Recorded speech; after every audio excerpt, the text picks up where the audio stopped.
The ocean hides thousands of untold stories, tales of shipwrecks, survival, and the will to live against impossible odds. Welcome to WaveWreck, where we bring these incredible maritime stories back to life. If you love tales of the sea, don't forget to like, subscribe, and join us for more unbelievable adventures.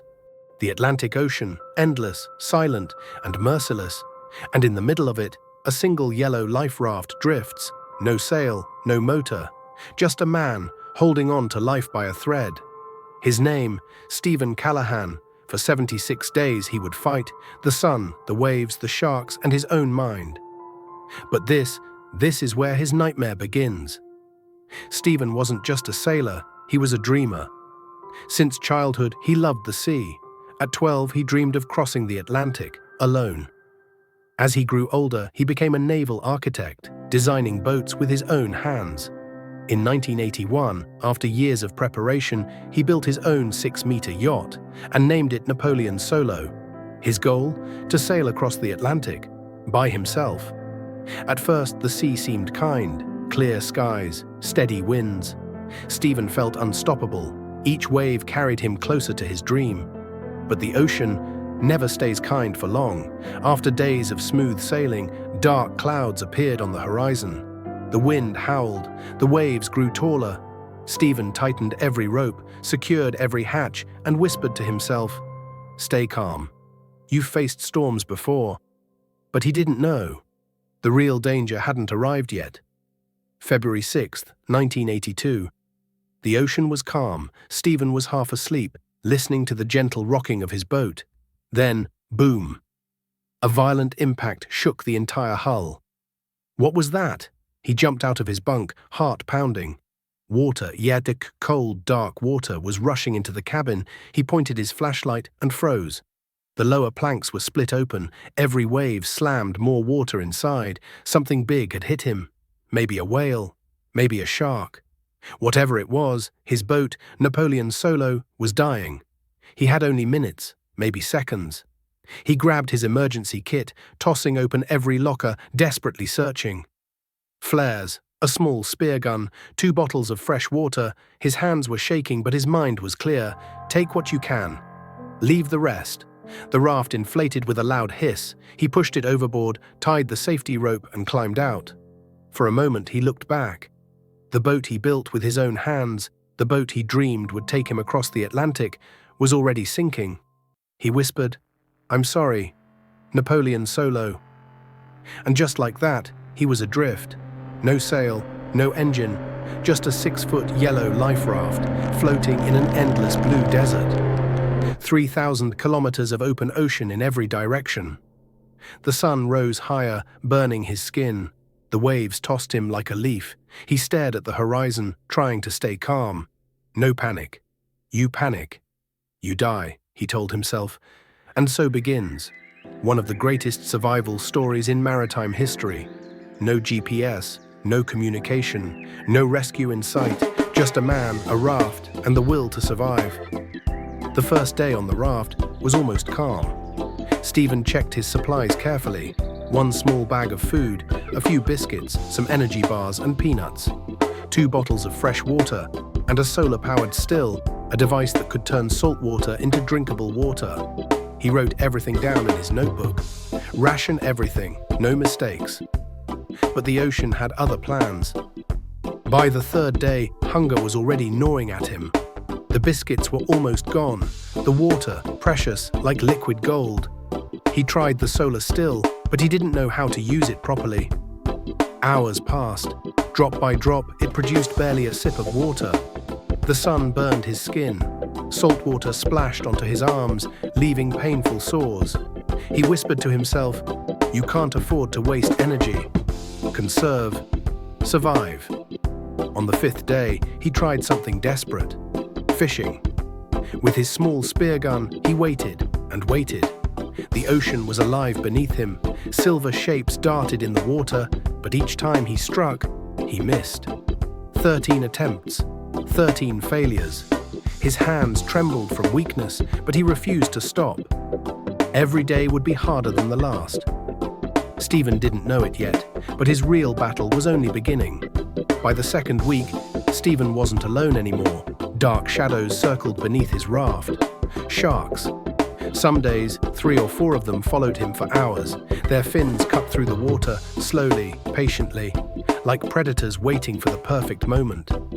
Steven tried to stay calm, but every splash, every sudden movement sent chills down his spine. "Don't fall in. Whatever you do, don't fall in," he whispered to himself. One afternoon, hunger pushed him to risk everything. He spotted a large fish near the raft. Spear in hand, he struck and hit it. The fish thrashed wildly, spraying water everywhere. Steven pulled hard, trying to drag it onto the raft. But in the struggle, disaster. The sharp tip of his spear tore into the raft's rubber floor. A loud hiss. Air began escaping fast. His heart raced. A sinking raft, in the middle of shark-infested waters. Steven worked frantically. He grabbed patches from his emergency kit, pressing them against the hole. But the tear was too big. The raft sagged on one side, dipping dangerously close to the water. He had minutes before it would sink completely. Then, an idea. Steven widened the hole with his knife, shoved a cork plug inside, and tied it down with strips of cloth. He pumped air back into the raft, praying it would hold. It wasn't perfect, but it worked. The raft held air again. Steven sat back, exhausted, staring at the endless blue around him. "Not today," he whispered. "I won't die today."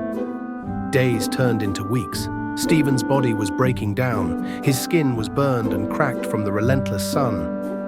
Saltwater sores covered his arms and legs, reopening every time he moved. He had lost track of how much weight he'd dropped. Every bone in his body felt sharper, every breath felt heavier. And yet, he kept fighting, spearing fish when he could, collecting drops of water from his solar still, but his strength was fading.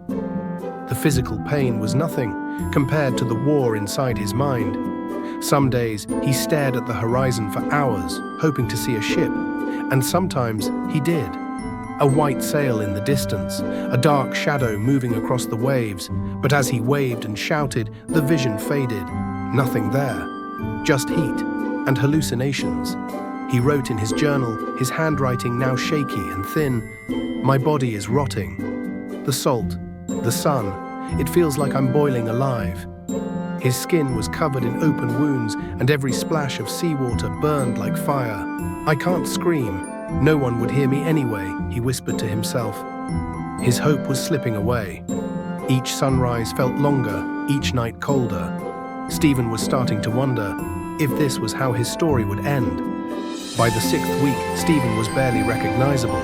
His cheeks were sunken, his ribs like a skeleton's. Each movement felt like lifting a mountain. But he kept fighting. He had to. Then, disaster struck again. One morning, as he prepared to fish, the tip of his spear gun snapped off. It slipped into the water, vanishing into the deep. Steven stared in disbelief. That spear had been his lifeline. Without it, fishing would be almost impossible. For the first time, a terrifying thought crept into his mind. This might be it. This might be where I die. But the will to survive is powerful. Steven refused to give up. Using a small knife from his emergency kit, he tore the wooden handle apart and tied the blade to the broken spear shaft with strips of cloth. It wasn't perfect. There was no hook to hold the fish. But it was something. His first attempts were failures. Each time he struck, the fish wriggled free, leaving him weaker, hungrier, and more frustrated. He whispered to himself between gasping breaths, "Don't stop. Don't stop. You stop. You die." On the 73rd day, Steven was almost gone. His skin was torn, his lips cracked and bleeding. But that morning, something changed. He saw birds in the sky, not just one, a flock. Birds meant land. For the first time in weeks, hope surged through him like fire.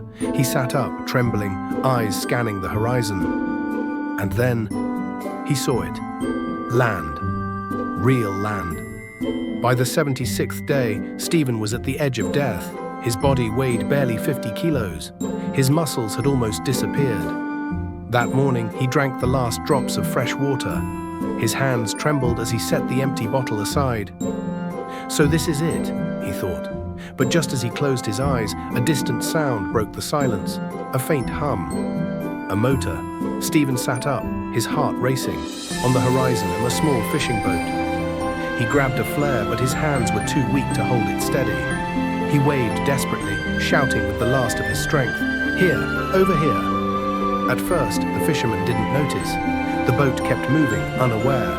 But then, one of them turned. He pointed. The boat slowed and changed direction. Steven's eyes filled with tears. This was real. He was saved. The fisherman pulled alongside the raft. Strong hands lifted Steven onto the boat.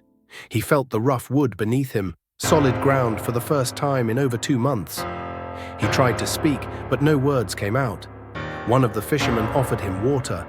Steven took a small sip, tears streaming down his sunburned face. He whispered, "Thank you." Barely audible, but full of relief. As the boat turned toward land, Steven closed his eyes. For the first time in weeks, he felt safe. His battle was over, but his story had only just begun. Steven was rushed to a hospital soon after reaching land. He had lost nearly 1/3 of his body weight, dropping from 80 kilos to barely 50. His skin was covered in salt burns, deep sores, and sun damage. Doctors treated him for dehydration and infection. He spent weeks in bed, trying to eat, trying to walk again, and every night he woke up screaming from nightmares, waves crashing, sharks circling, the endless blue haunting his dreams. But Steven recovered. Slowly, painfully. But he recovered. Months later, he began writing his story. His book, Adrift 76 Days Lost at Sea, became a bestseller. He shared his experience in documentaries, survival training programs, and even helped inspire movies, like Life of Pi. Today, Steven Callahan is more than a survivor. He's a living reminder of how far the human spirit can go when everything else is lost. He once said, "The ocean tried to kill me, but it also taught me how much life is worth fighting for." His story is not just about survival, it's about hope and about never giving up. Even when the world feels endless and empty,